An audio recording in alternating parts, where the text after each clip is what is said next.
மக்களே, orange CM சிங்க்ரோம் borewell casing pipe நம்ம டீப்புலூர் பக்கத்தில் கூட்டியாலில் பைப் இறக்க இருக்கணும் மக்களே. பைப் இறக்கம் ஸ்டார்ட் ஆக போகுது. அதில் ஒரு சும்மா கொஞ்சம் தண்ணி இருக்கும். அந்த மரம் ஓப்பன் பைப்பா அடுத்து ஓப்பன் பைப்பு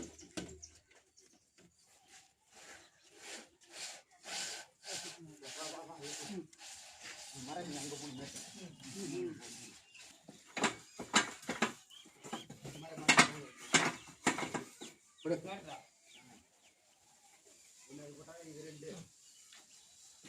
மரம் இல்லாத ஒன்றுடா அது மனதை தூக்கிட்டு வந்து